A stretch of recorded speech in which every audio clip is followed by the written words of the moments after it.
যে প্রণালীবিধি ৭১ অনুসারে জরুরি গণতন্ত্র বিষয় সম্পর্কে মাননীয় সড়ক পরিবহন ও সেতু মন্ত্রী মনোযোগ আকর্ষণ করছি।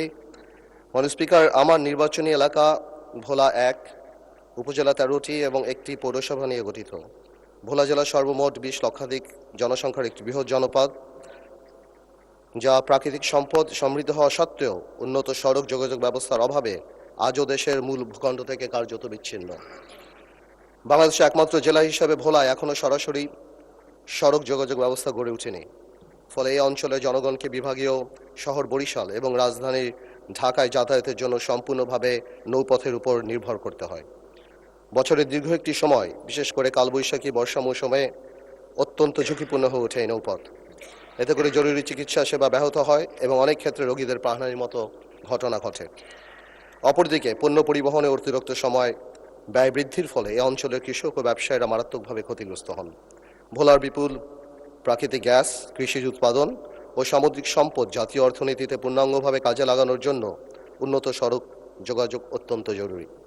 উল্লেখ্য, ভোলা বরিশাল সেতু নির্মিত হলে ভোলা জেলার সাথে সারা দেশেরই সরাসরি সড়ক যোগাযোগ স্থাপিত হবে, যা দক্ষিণাঞ্চলের অর্থনৈতিক কাঠামোয় যুগান্তকারী পরিবর্তন সাধন করবে। একই সাথে এটি পায়রা বন্দর ও মোংলা বন্দরের সাথে কার্যকর সংযোগ স্থাপনের মাধ্যমে জাতীয় ও আঞ্চলিক বাণিজ্য সম্প্রসারণে গুরুত্বপূর্ণ ভূমিকা রাখবে। এছাড়া প্রাকৃতিক দুর্যোগপ্রবণ এই অঞ্চলে দ্রুত উদ্ধার ও ত্রাণ কার্যক্রম পরিচালনা, স্বাস্থ্যসেবা সম্প্রসারণ এবং পর্যটন শিল্পের বিকাশেও এই সেতু অপরিহার্য ভূমিকা পালন করবে। এমত অবস্থায় ভোলা বরিশাল সেতু নির্মাণের লক্ষ্যে জরুরি ভিত্তিতে প্রয়োজনীয় সমীক্ষা গ্রহণ এবং দ্রুত বাস্তবায়ন কার্যক্রম গ্রহণের কোনো বিকল্প নেই। বিষয়টি অত্যন্ত জরুরি ও জনগুরুত্বপূর্ণ। অতএব মাননীয় স্পিকার, আমি আপনার মাধ্যমে সংশ্লিষ্ট মাননীয় মন্ত্রীর দৃষ্টি আকর্ষণ করছি এবং অগ্রাধিকার ভিত্তিতে প্রয়োজনীয় কার্যকর ব্যবস্থার জোর গ্রহণ দাবি জানাচ্ছি। ৭১ বিধিতে সম্মানিত সংসদ সদস্য যে প্রকল্পটির গুরুত্ব উপস্থাপন করছেন, মহান সংসদকে জ্ঞাত করবার জন্য আমার এই বক্তব্য। এই ভোলা বরিশাল সেতু প্রকল্পটি মাননীয় প্রধানমন্ত্রীর প্রতিশ্রুত একটি প্রকল্প।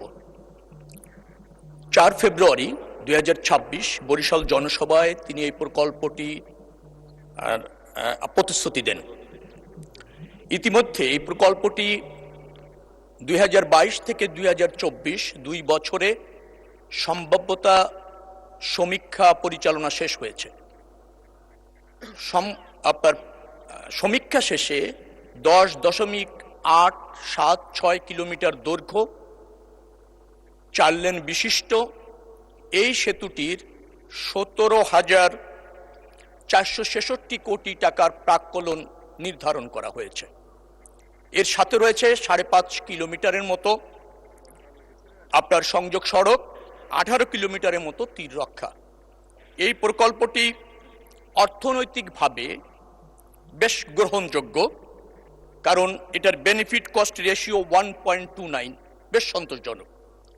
Financial internal rate of return 4.94, যেটাও বেশ সন্তোষজনক এবং বেশ ইতিবাচক। ইতিমধ্যে পিডিপিপি অনুমোদনের জন্য পরিকল্পনা কমিশনের ভৌত কাঠামো বিভাগে এই প্রকল্পটি প্রেরণ করা হয়েছে। বৈদেশিক সাহায্য প্রাপ্তির জন্য অর্থনৈতিক সম্পর্ক বিভাগে এই প্রকল্পটি আছে। পিপিপি প্রকল্প বিবেচনা করে সর্বশেষ অর্থনৈতিক বিষয়ক সংক্রান্ত মন্ত্রিসভা কমিটি, যেটা সিসিইএ সভায় উপস্থাপনের জন্য প্রেরণ করা হয়েছে।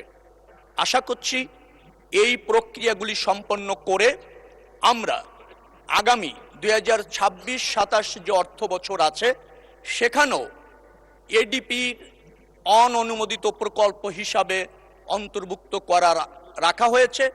প্রক্রিয়া শেষ হলে সেতুটি নির্মাণের দিকে আমরা অগ্রসর হতে সক্ষম হব।